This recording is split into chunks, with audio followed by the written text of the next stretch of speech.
Hello all, welcome to my channel Shravana Karthikam. ఈరోజు 6వ రోజు కార్తీక శుక్ల షష్ఠి. దీపదాన విధి మహత్యం. ఓ రాజశ్రేష్ఠుడా, ఏ మానవుడు కార్తీక మాసం నెల రోజులు పరమేశ్వరుని శ్రీ మహావిష్ణువును పంచామృత స్నానం చేయించి కస్తూరి కలిపిన మంచి గంధపు నీటితో భక్తిగా పూజించునో అట్టి వానికి అశ్వమేధ యాగం చేసినంత పుణ్యము దక్కును. అటులనే ఏ మానవుడు కార్తీక మాసం అంతయు దేవాలయమందు దీపారాధన చేయునో వానికి కైవల్యం ప్రాప్తించును. దీపదానం చేయుట ఎటులనిన పైడి ప్రత్తి తానే స్వయముగా తీసి శుభ్రపరిచి ఒత్తులు చేయవలెను. వరిపిండితో గాని గోధుమ పిండితో గాని ప్రమిదల వలె చేసి ఒత్తులు వేసి ఆవు నెయ్యి వేసి దీపం వెలిగించి ఆ ప్రమిదను బ్రాహ్మణులకు దానమియ్యవలెను. శక్తి కొలది దక్షిణ కూడా ఇవ్వవలెను.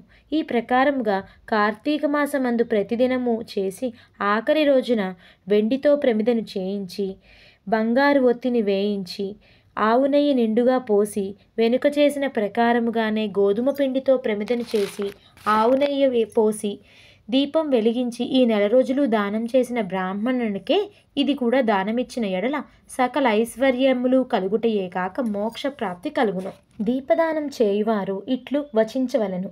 సర్వజ్ఞానప్రదం దివ్యం సర్వ సంపత్సు కావహం దీపదానం ప్రదస్యామి శాంతిరస్తు సదా మమ అని స్తోత్రం చేసి దీపదానం చేయవలను. దీని అర్థమేమనగా అన్ని విధముల జ్ఞానము కలుగజేయనది సకల సంపదలు ఇచ్చినదియు అగు ఈ దీపదానము చేయుచున్నాను, నాకు శాంతి కలుగుగాక అని అర్థము. ఈ విధముగా దీపదానము చేసిన తరువాత బ్రాహ్మణ సమారాధన చేయవలను. శక్తి లేని ఎడల 10 మంది బ్రాహ్మణులకైనను భోజనమిడి దక్షిణ తాంబూలములు ఇవ్వవలను. ఈ విధముగా పురుషులు గాని స్త్రీలు గాని ఏ ఒక్కరూ చేసినను సిరి సంపదలు విద్యాభివృద్ధి ఆయుర్వృద్ధి కలిగి సుఖింతురు. దీనిని గురించి ఒక ఇతిహాసం కలుగు దాన్ని వివరించదను ఆలకింపమని వశిష్ఠుడు జనకునితో ఇట్లు చెప్పసాగాను. లుబ్ధ వితంతు స్వర్గమునకేగుట. పూర్వకాలంన ద్రవిడ దేశమందు ఒక గ్రామమున ఒక స్త్రీ కలదు. ఆమెకు పెండ్లైన కొద్ది కాలమునకే భర్త చనిపోయాను. సంతానము గాని ఆఖరికి బంధువులు గాని లేరు. అందుచే ఆమె ఇతరుల ఇండ్లలో దాసీ పని చేయించు అక్కడనే భుజించుచు ఒకవేళ వారి సంతోషం కొలది ఏమైనా వస్తువులు ఇచ్చిన ఎడల ఆ వస్తువులను ఇతరులకు హెచ్చు ధరకు అమ్ముకొనుచు ఆ విధముగా తన వద్ద పోగైన సొమ్మును వడ్డీలకు ఇచ్చి మరింత డబ్బును కూడబెట్టుకొనుచు దొంగలు దొంగిలించి తీసుకువచ్చిన వస్తువులను తక్కువ ధరలకు కొని ఇతరులకు ఎక్కువ ధరలకు అమ్ముకొనుచు సొమ్ము కూడబెట్టుకొనుచుండెను.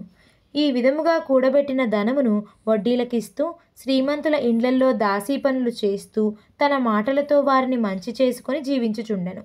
ఎంత సంపాదించినేమి ఆమె ఒక్క దినము కూడా ఉపవాసము గాని దేవుని మనసారా ధ్యానించుట గాని చేసి ఎరుగదు. పైగా వ్రతములు చేసేవారిని తీర్థయాత్రలకు వెళ్ళేవారిని చూచి అవహేళన చేసి ఏ ఒక్క భిక్షగానికిని పిడికెడు బియ్యము పెట్టక తాను తినక ధనమును కూడబెట్టుచుండెడిది. అటుల కొంతకాలము జరిగెను. ఒక రోజున ఒక బ్రాహ్మణుడు శ్రీరంగంలోని శ్రీరంగనాయకులను సేవించుటకు బయలుదేరి మార్గ మధ్యమున ఈ స్త్రీ ఉన్న గ్రామమునకు వచ్చి ఆ దినమున అక్కడొక సత్రంలో మజిలీ చేసెను. అతడు ఆ గ్రామములోని మంచి చెడ్డలను తెలుసుకొని ఆ పిసినారి స్త్రీ సంగతి కూడా తెలుసుకొని ఆమె కడకు వెళ్ళి, అమ్మ, నా హితవచనం ఆలకింపుము.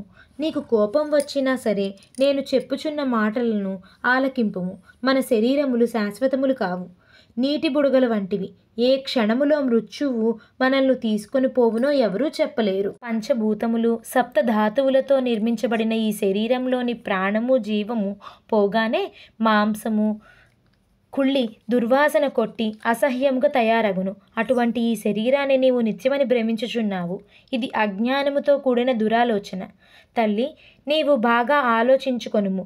అగ్నిని చూచి మిడత దానిని తినేద్దామని భ్రమించి దగ్గరకు వెళ్ళి భస్మమగుచున్నది. అట్లనే మానవుడు కూడా ఈ తనువు శాశ్వతమని నమ్మి అంధకారములో పడి నశించుచున్నాడు. కాన నా మాటలు ఆలకించి నీవు తినక ఇతరులకు పెట్టక సంపాదించిన ధనమును ఇప్పుడైనా పేదలకు దానధర్మములు చేసి పుణ్యమును సంపాదించుకొనుము. ప్రతిదినము శ్రీమన్నారాయణుని స్మరించి వ్రతాధికములు చేసి మోక్షమునొందుము. నీ పాప పరిహారార్థముగా వచ్చే కార్తీక మాసమంతయు ప్రాతకాలమున నిద్రలేచి నదీ స్నానం ఆచరించి దాన ధర్మములు చేసి బ్రాహ్మణులకు భోజనం పెట్టినచో వచ్చే జన్మలో నీవు పుణ్యవతివై సకల సౌభాగ్యములు పొందగలవని ఉపదేశమిచ్చెను. ఆ వితంతువురాలు బ్రాహ్మణుడు చెప్పిన మాటలకు తన్మయురాలై మనస్సు మార్చుకొని నాటి నుండి దాన ధర్మములు చేయుచు కార్తీకవాస వ్రతం ఆచరించుచు జన్మరాహిత్యమై మోక్షమునొందెను. కావున కార్తీక మాస వ్రతములో అంత మహత్యమున్నది. షష్టమాధ్యాయం 6వ రోజు పారాయణ సమాప్తం.